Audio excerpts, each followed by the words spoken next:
Welcome to Sidetracked, your unofficial agency of record. I'm Shane. And I'm Emily, and we help run Trek, a tech-driven, full-service creative agency based in Rockford, Illinois. Here on the podcast, we tackle our clients' biggest marketing challenges. We reveal what's worked for us and dig into real-life case studies and practical strategies you can put to work today. Curiosity is our compass, which is why we always start with a question. All right, today's big question is, how can I turn my email newsletter into a revenue generator? And here to help us answer this question, back again, is Mr. Nick Ostick, our content strategist. Welcome back, Nick. Howdy, Hey, Nick. howdy. Thanks for having me, guys. Thanks for coming back. Yeah, who says no to this? Nobody. It's awesome.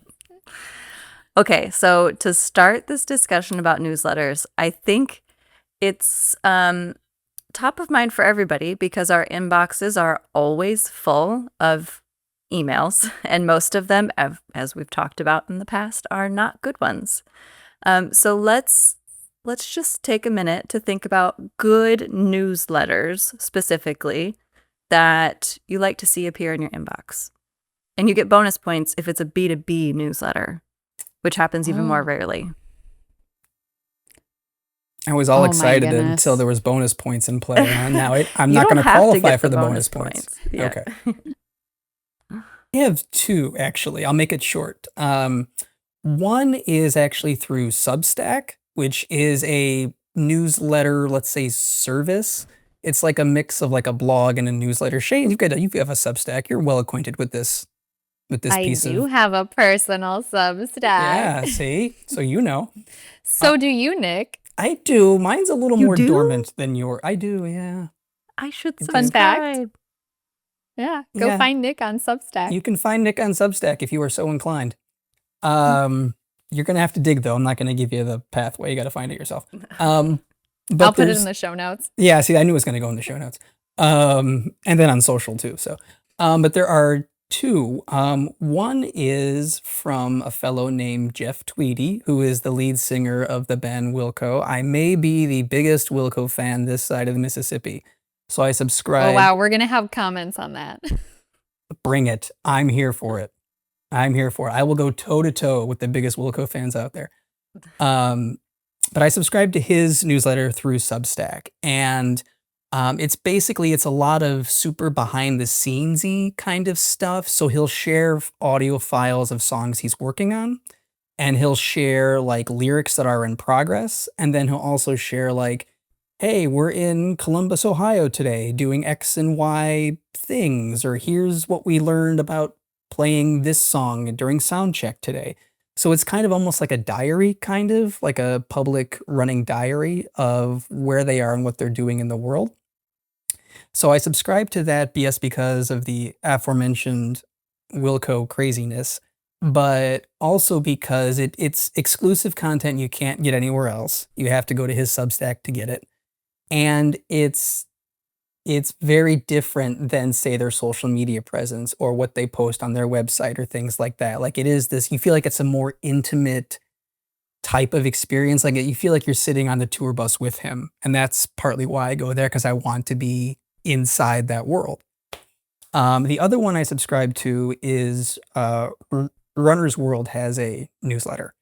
And that one I've been a subscriber for quite some time. And that is, it's links to articles that are on their website. It's product reviews. So it's reviews of running shoes or other types of gear. Is other this like types of an apparel. organization? Is Running World like a club? Or Great question. So Runner's World it's a magazine. It's a monthly print magazine, but they also okay. have an online magazine as well. And so being a fairly avid distance runner, I like being able to You're being extremely humble there. I'm being He's a little also humble. obsessed with running. Yeah. He's also obsessed with, we're just covering all the bases today. You're getting Says the the full, person who runs half marathons on weekdays before work. you got to fill the time somehow, right? Yep.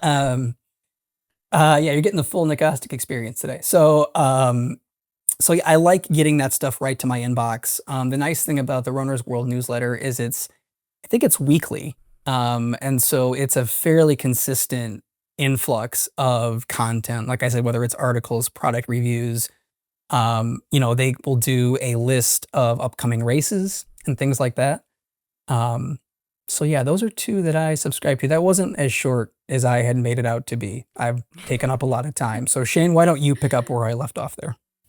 My favorite is kind of similar to your Runner's World pick.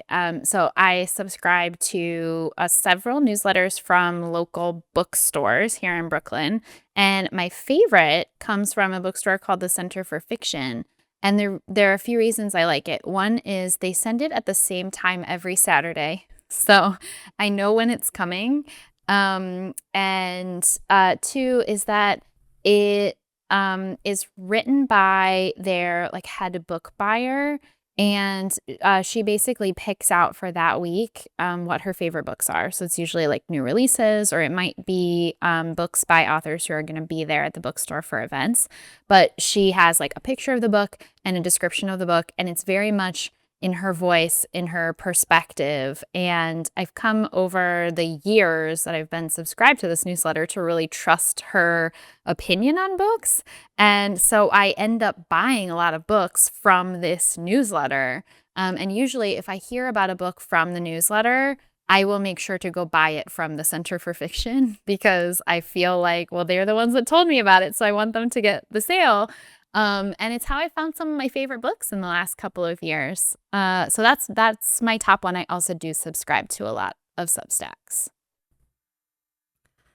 I was really hoping to be the one to claim the bonus points that I offered, and I cannot, because I think everything that comes to mind for me, you both have things that stand out to you that I agree are really, like if it's exclusive, something that is really authentic, both of those things are really important for me. But because my inbox is so full and I have such little time and patience for email, for me, it needs to be really customized and I'm easily able to take the action that they're trying to lead me to through these newsletters, whatever it is. So I'm like cringing saying this, but like the really silly like Netflix newsletters that they send, or like Hulu when they're like, you watch this thing, you should watch this thing too, or like, did you hear about all these other things that are coming out that are like only on Netflix or whatever? And here's the thing. I know that like there's better newsletters out there, but if I open my inbox, like I'm going to look at that one because it tells me exactly what I need to do really quickly. And it always knows me. Like it knows what I'm interested in, and I don't have to dig. I don't have to sift. I don't have to think harder. It just gives it to me the way that I want it. And I think that's what I like in email, is just get to the point and tell me how it relates to me. Super personalized. And I think the one thing that all of our examples had in common was it's providing something of value to us. Like my newsletter is providing something of value to me. Nick's is providing something of value to him. And you just want to watch the next show, Emily. It's providing you something of value. Yeah, and Goodreads too is another one. Like, it's like you've read these books. I log my books there. And these are other books that people who have read that might like. It's not as personalized as like your like storytelling of the different authors and more local. I would love that. I don't have one of those that I've subscribed to, so maybe I should find one. But you could seek it out. But yeah, it's like the next show to watch, the next book to read, the next gel to try on your next long run. Gel? Yeah, gel. Energy gel. Yeah, or like gel. hydration gels. Yeah. Yeah. Okay. They're like it's like an aluminum packet that's full of like a gel that has a bunch of calories and like sugar in it, carbs basically, simple sugars. And so when you're out there on a run, if you're like 10 miles in, 7 miles in, you're going to need that to get like the quick energy to finish the long run. Yep. So I am not and never have been a runner. Can you tell? I'm like, gel. What are we? Gel, goo. Hair gel? To the Like, outsider, goo. that sounds disgusting. I will agree with you. It's not good. They kind of are disgusting. They're not great, but they get the job done. If I may be so bold real quick, I just thought of this. Are there newsletters that either of you have subscribed to and been disappointed in and then unsubscribed for specific reasons? You get like All one the newsletter, time. and then I'm like, no, I unsubscribe all the All time. the time. Yes, it's true. And I think the reasons I might unsubscribe is if it's just trying to sell something, it's not giving me anything of value. If it's super unpersonalized, so the opposite of what Emily's talking about, where it's like, you watched this, so you're probably going to like this similar thing. If you're just trying to give me a product that you have that has nothing to do with anything I've ever done with your brand before, don't like that. Or I have to say, like, if there are mistakes made in like personalization tokens, I'm out right away. If it's like, hi, first name. The one that No. I'm thinking of for me that really broke my heart because it's one of my favorite bookstores in the entire world. And it's actually similar to what you were saying, Shane. I'm not going to name the bookstore because I don't want to torpedo them, but the newsletter was written by the book buyer there. And every time it would land in my inbox, something was wrong. Something didn't work. It didn't load properly. There was stuff missing. There were like, it was just kind of a hot mess, for lack of a better way to put it. And after like 4 issues, I couldn't do it anymore. But unsubscribing really did. That was a tough day for me. Yeah, like baseline, it has to be professional. Things have to work. If you're using personalization, it has to work. That's baseline. And then on top of that, value. And that I think that's true for most emails, but newsletters especially. So let's take a moment then and what is a newsletter? What's the difference between a newsletter and just like a marketing email that goes out at a regular cadence from a brand? Like I get sales emails all the time from like, I don't know, L'Occitane sends me one daily. And I'm like, you think I'm going to buy $100 cream every day? You're crazy. You know, like that seems silly. It's I not don't a even newsletter, know what though. that is. It sounds cool, but I don't know what it is either. You would We know don't it need if to you saw it, torpedo them either, I guess. but no, they're I'm a loyal fan. I just do not buy expensive things daily. Yes. So yeah, we've all gotten sales emails. We've all gotten marketing emails. A newsletter to me is it is news from the brand that comes out at a regular cadence. So weekly, bi-weekly, monthly, quarterly. And you have opted in, ideally, to receive these regular updates from this company or brand. So in that way, it's way different from a marketing or sales email that you might get where you're getting it because maybe once you bought a product, did you really opt into this? And then we usually unsubscribe fairly quickly from those unless they're really good. But this one is like usually somebody's opting in and because they want news from this brand. They want the behind the scenes look or the sneak peeks of product releases that haven't been announced to the public yet. Would you add anything, Nick? No, I mean, I think so. The parallel to me when I was thinking about this earlier this week is I got 2 pieces of mail last week, and this is going to sounds roundabout, but I swear to God it comes back. One of which was a wedding invite from a distant relative of mine, and it was like, "Hey, RSVP for this wedding, right? Because I want to know if you're coming." In the same week, I have a cousin who 3 times a year sends a like handwritten letter. Well, it's not handwritten; it's typed, I should say. A typed letter to I don't know how many people, maybe 40 of us in the family, updating us on like what's happening with the kids, like what schools are they going to? What are Timmy and Tommy into now? Oh, they're starting soccer. These updates, right, about what's going on in their lives. And to me, that was kind of the parallel to like newsletter versus other type of marketing email. Where like the wedding invite, it's like, hey, it's a specific thing. I want you to take a specific action. Whereas the other thing, this sort of like not chain letter because that's not great, but this like letter that updates us on their goings on. It's more behind the scenes. It's more like here's news that you would want to know. So to me, that's how I was drawing the line between the two. And it's because you're kind of in an inner circle, right? Like a Correct. newsletter list is subscribers. It's like people who are in the inner circle. our other news, public news, is going to go on social media or whatever our public channels are. But if you've opted into this inner circle, you get extra behind the scenes content.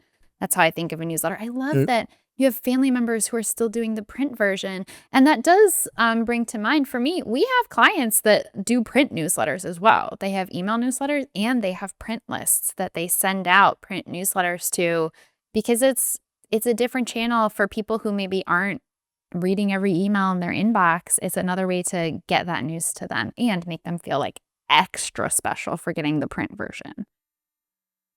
That kind of your earlier point on like making someone feel like an insider kind of leads to my next question, which is what makes a newsletter really good and stand out versus one that's just kind of so-so. And to me, what you're saying there and what we've said from the beginning is that it feels like something you can't get anywhere else. Like, why would I subscribe to an email that I could just go on the website whenever I want and get the same information, or go on social and get the same information? We've said personalization, so it finding ways to the same point to make you feel known, and like I know who you are and I'm sending you repeated messages that recognize that. We've said some technical things like, the images should load, the data should be right, like you should have the right first name in there. What other things set apart a so-so newsletter from a really good one? I look for, or I guess what I want is a diversity of content. So like if you've got video, if you've got animated stuff happening in there, if you've got more interactive stuff, that anything that can kind of get me to hang around in the newsletter longer and click around, I look for that. That when I mentioned the Runner's World newsletter, they'll have videos of product demos. They'll have surveys in there sometimes. They'll have all this kind of stuff that like makes it feel like a playground where you can go around and try out all these different things inside this newsletter environment. So that's one thing I look for is like, is there just a range of stuff in the newsletter as opposed to just here's a module of text and here's an image, right? Is there something a little more dynamic in there? I also, what I think takes a newsletter up a notch, at least something that I look for, is maybe a uniqueness of perspective or a variance in perspective. So for example, like if it's a newsletter from, say, we'll go back to the Runner's World example for a second.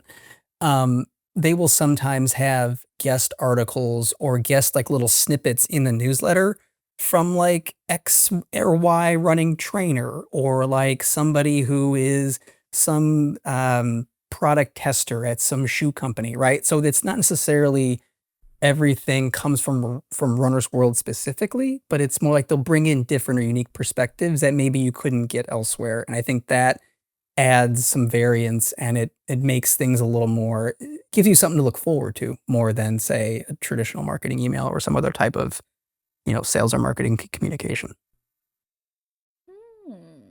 I like that, like playing with the voice of it and not being so like, especially in the B2B world, you can be very corporate, very like monotone, professional. I'm one business talking to another business, but kind of being more authentic, or if it's still buttoned up, being playing with the voice or perspective, first person.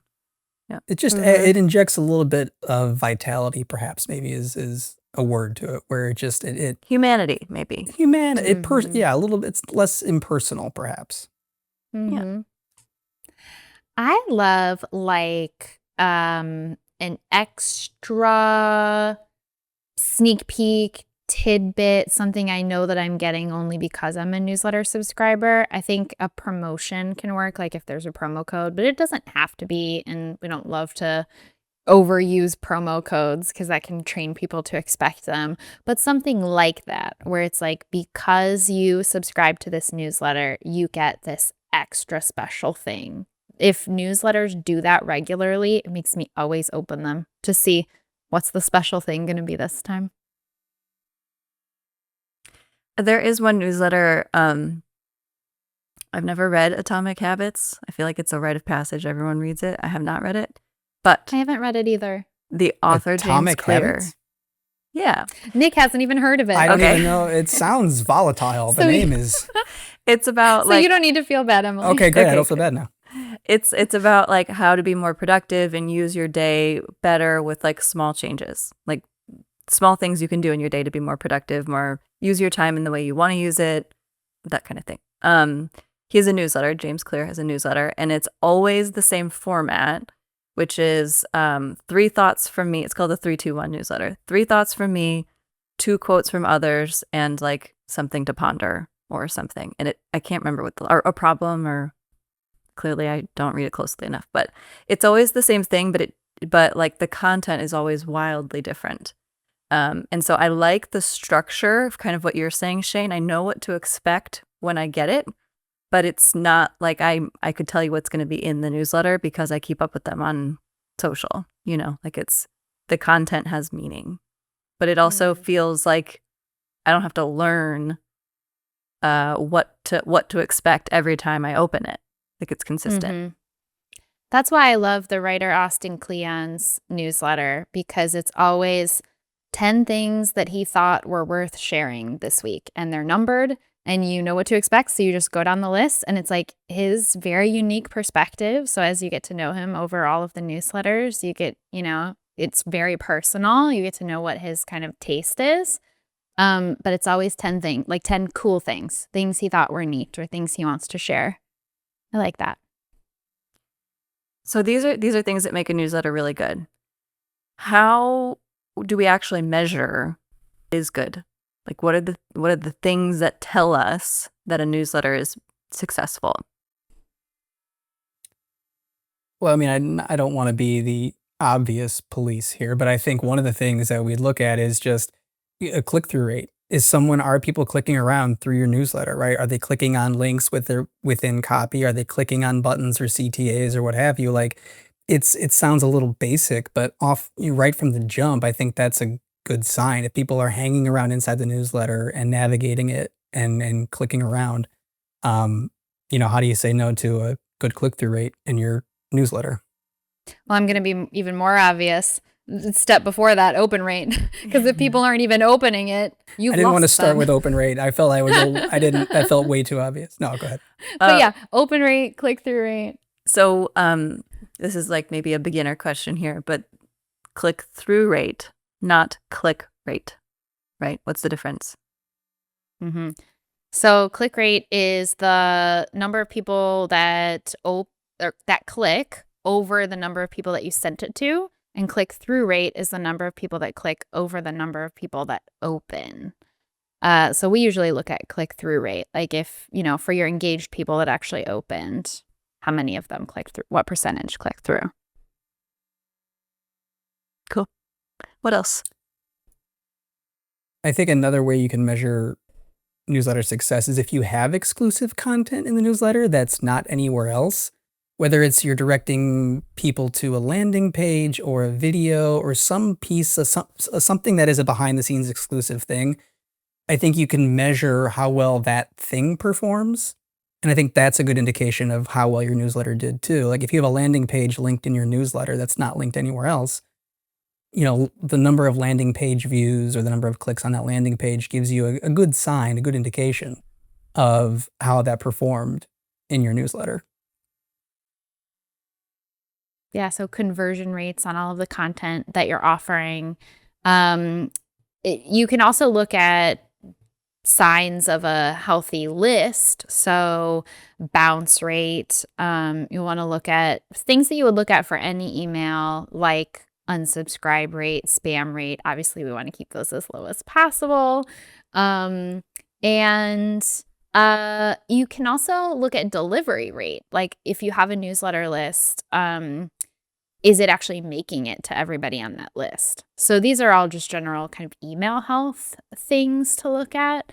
But most important is, are people engaging with the content that you're sending them? Do they want the newsletter?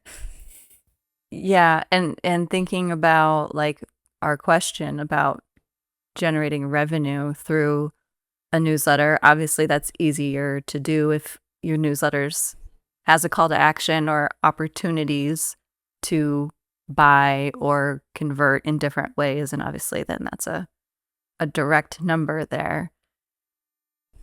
Maybe this is another tangent we don't need to go down, but I'm going to ask the question anyways.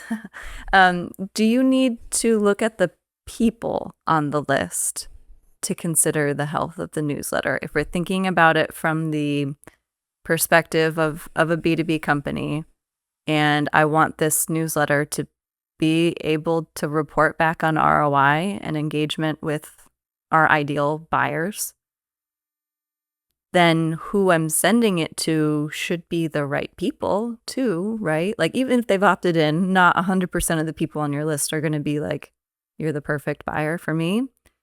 But like at what point do you audit or look at the people on the list? Do you ever unsubscribe somebody from your newsletter and like kick them out of the club? Or how do you like monitor that? I think if somebody is not engaging, you can sunset people just like you would from any other subscription. If you're looking at email health and you want to make sure that your emails are being opened and that your click-through rate is high, you could definitely sunset people from your newsletter just like you would anything else. So typically we would call that an unengaged contact. We would stop sending to them after a certain number of delivered emails that weren't opened.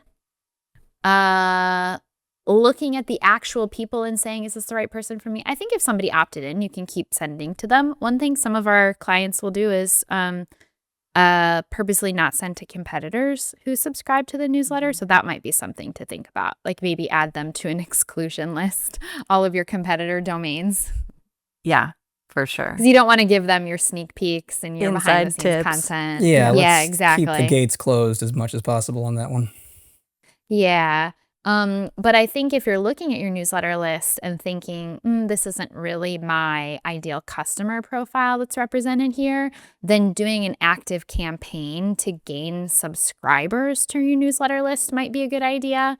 So you can, if you have a large database, you can send emails asking people to opt into the newsletter, but you can also do things like ads, advertise it on social, just make it known that you have a newsletter for people to subscribe to, maybe give them an incentive to subscribe, and then build your list that way.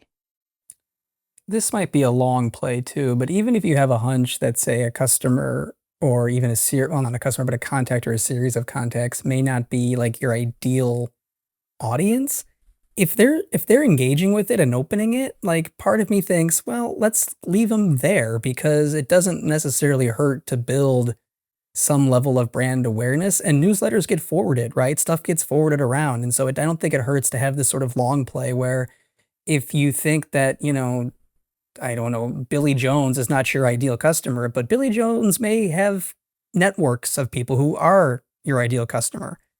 It's kind of like there's almost like not a game of telephone, but there's almost like a, what's the analogy I'm looking for? I'm usually good at this. Why can't I figure this one out? Sports analogy, Nick. I know. Yeah. There's a I'm double digging, play. I'm digging out. Double play. I'm digging down deep and there's nothing there. There can be a long game to this. Let's say that there can be a long game to having people who are, if they're opening it and engaging with it, there's some residual benefits there, I think. Yeah, that's interesting way to think about it too. And like, what if there's trends of like groups of people that you've not intentionally been reaching to, but you start to notice like we're getting a lot of newsletter subscribers from this other, like there's consistently another type of person that we're attracting on accident. Maybe we should start to talk to them more and lean into that. That's like an area of opportunity you can identify. Yeah, it opens up. Yeah, there's new some avenues. reason they've subscribed. Yeah. For sure. Going back to getting revenue from a newsletter, as you said, like if you're actually selling products in the newsletter, you can measure what is the revenue that we generated from each specific newsletter that we sent. That's pretty easy to do. If that's not the type of thing you're promoting in your newsletter, so if you're a B2B organization where you have maybe something that's a much bigger purchase, they're going to need to talk to a salesperson, there's going to be custom pricing, you can still, using a CRM where those deals are being tracked in the same system that this newsletter is being sent from, or maybe in two different systems, but that are integrated, you can actually track through from our newsletter subscribers how much revenue are we generating from those accounts and look at how much the newsletter might have influenced that. So in your reporting, you can look at what were all the touch points, and maybe they opened a newsletter and they clicked on an ad and they used a tool like a product selector tool on the website. Then okay, those 3 things contributed to this eventual sale, and you can attribute some of that revenue back to your newsletter. So are ways to report, even if you're doing different kinds of sales. Here's maybe one question to end on then. Someone's sending a newsletter, they come to us, and it's doing okay, but they want to close that loop more. They want to measure success, drive success. Looking at the list is one way we've talked about improving the performance. What are other things that we would advise?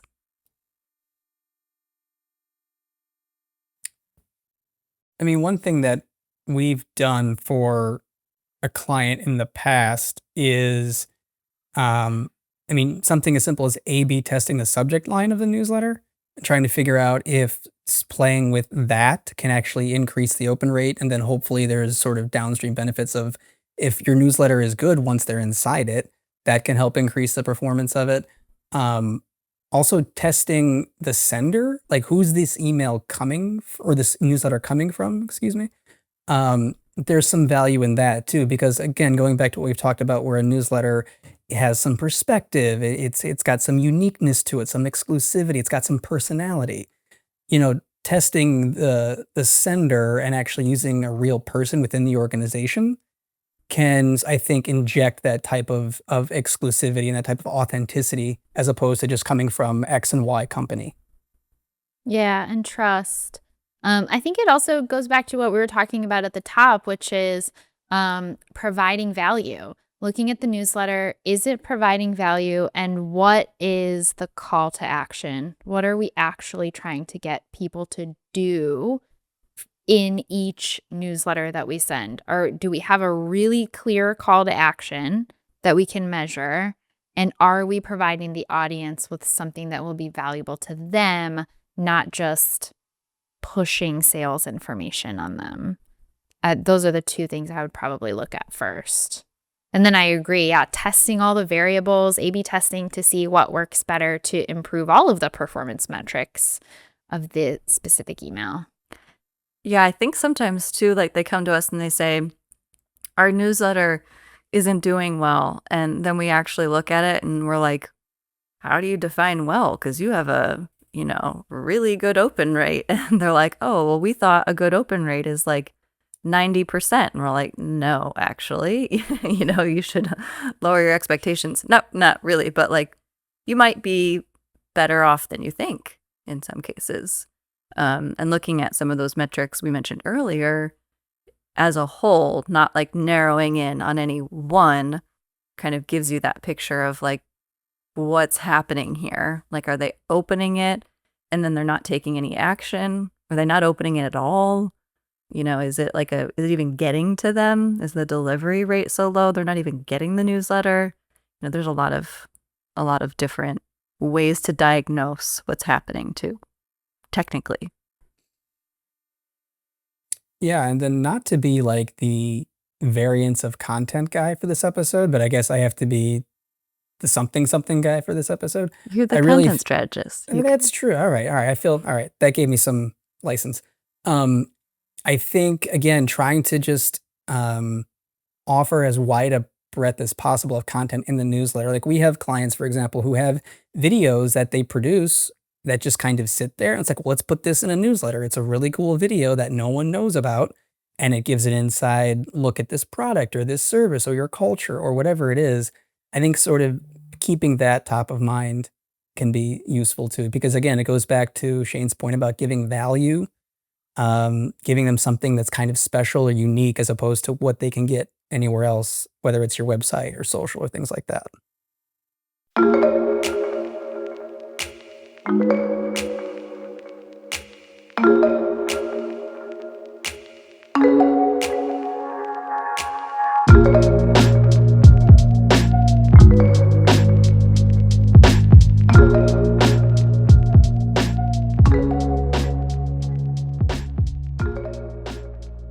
Problem solved. So, not to toot our own horn, but we do a pretty good newsletter that we send monthly for our HubSpot customers.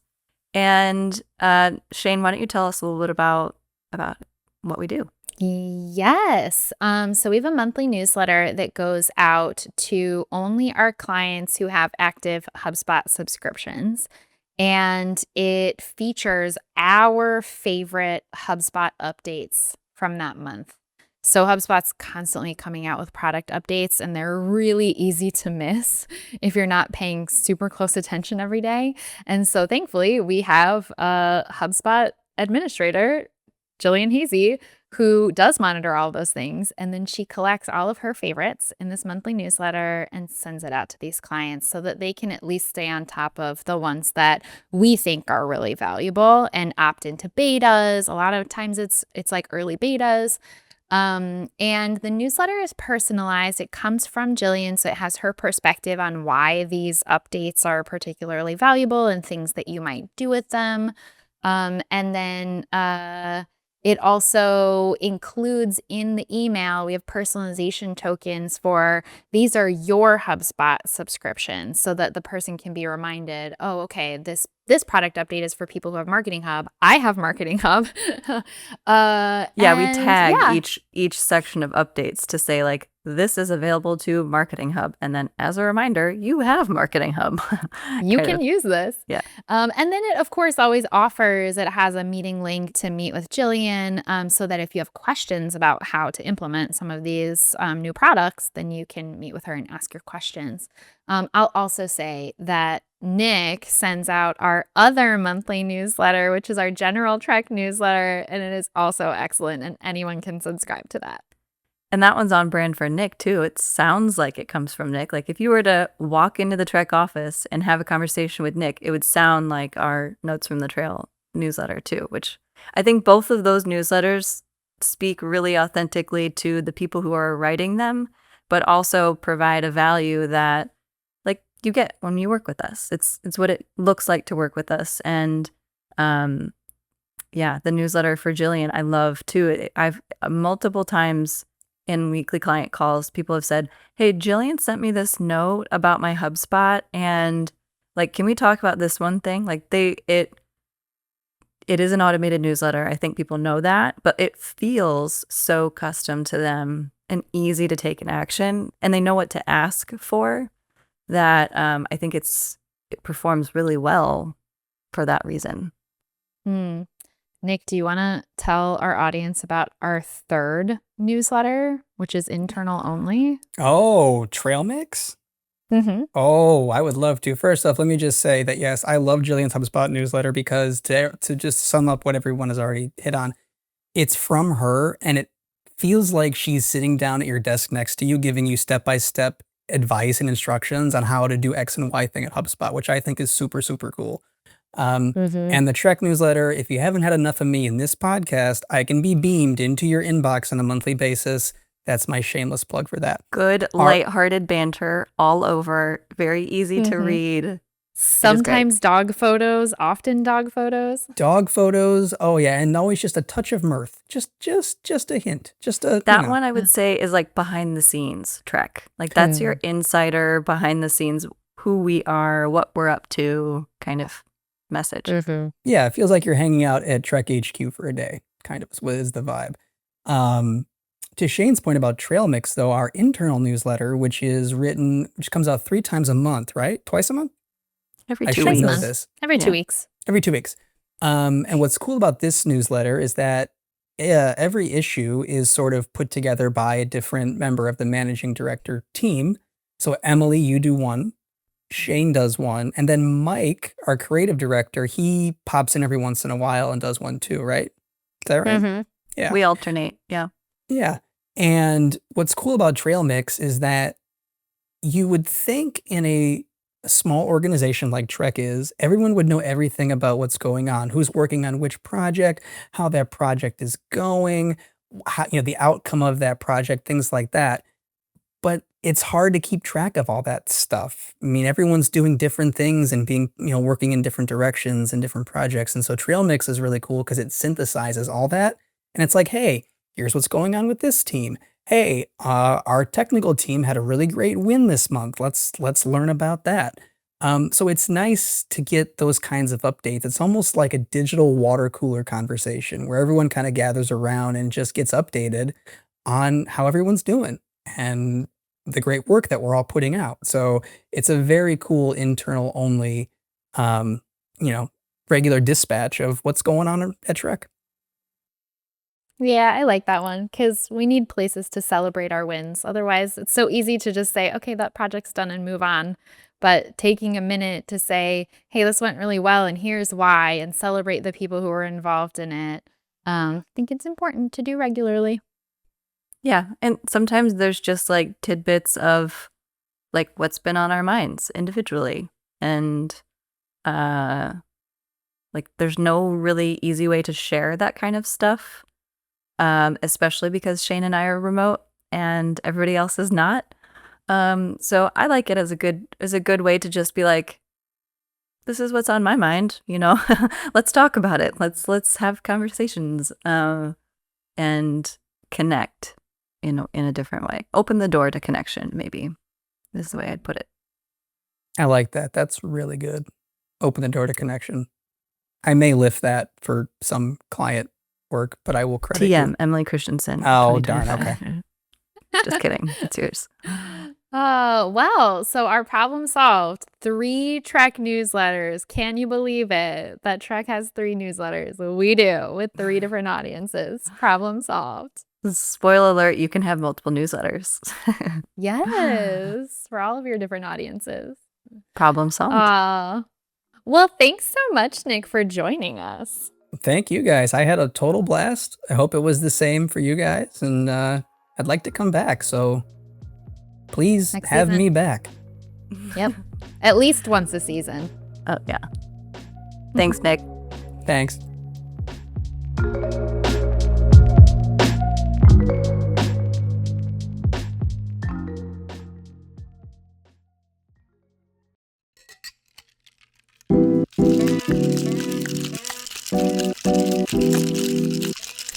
This year marks our 30th year in business. In this season of Sidetracked, we're gathering Trekkies at the bar to reminisce about our favorite moments from the last 3 decades.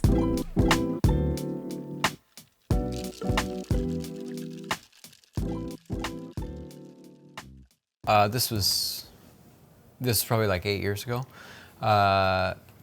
Maybe not that long. Anyway, a long time ago. We had a shoot set up because we were doing this trade show, sort of AR experience where people would walk up to a TV and then there would be an iPad mounted underneath and they would flash this thing that they got from the booth and they would find out if they were a winner or not. And the way that they found out that they were a winner is this magician would appear and do a trick, and then based on how the trick turned out is whether or not they won. So we had to shoot all this footage of the magician. We were doing that after hours, and we kind of like joked around in advance because I was like, magic, and we got down there and he started doing all these tricks. It was like sleight of hand and like close-up stuff, and I was like, all right, this is actually pretty cool. And there was one moment where we had been shooting and he had been doing this trick with a quarter, and he had done all these things, and then we had cut and we were standing around talking and blah, blah, blah, blah. And he was telling a story, just like regaling us with some thing that he'd been doing years ago about how he got into magic or whatever. And then at one point, he literally turns to me and he goes, oh, hey, do you have that quarter?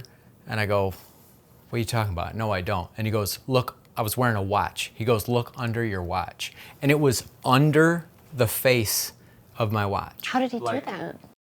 Magic. I mean, Oh, wow. I was there. I can attest to he this. made me This a was believer. That's pretty cool. believer. That's pretty cool. Aw, that's a fun one. That was a really cool night doing that stuff, and just to see some close-up magic and just in person kind of stuff. It was just really wild to see it. He was very good. Going to events and doing client booth stuff has always been like one of my favorite things. Yeah, because you can be so creative. Yeah. And every one needs to be so different. Like, it needs to really stand out and be something nobody's ever seen before, because that's the whole point of it. It's a traffic driver. Yeah. You have to get traffic to your Yeah. booth, Yeah. and that worked. Yeah, and you get to see it in real time. Well, he like was the there- responses and things. He was there doing it in the booth Yeah, too, he right? was. So it was also. Yep. Oh, that's neat. What a fun one. Well, cheers to 30 years.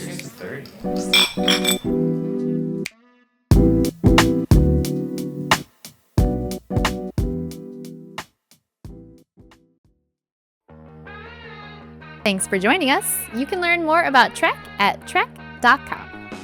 If you like this episode of Sidetracked, rate, review it, share it with a friend, and subscribe on Apple Podcast or Spotify. See you next time.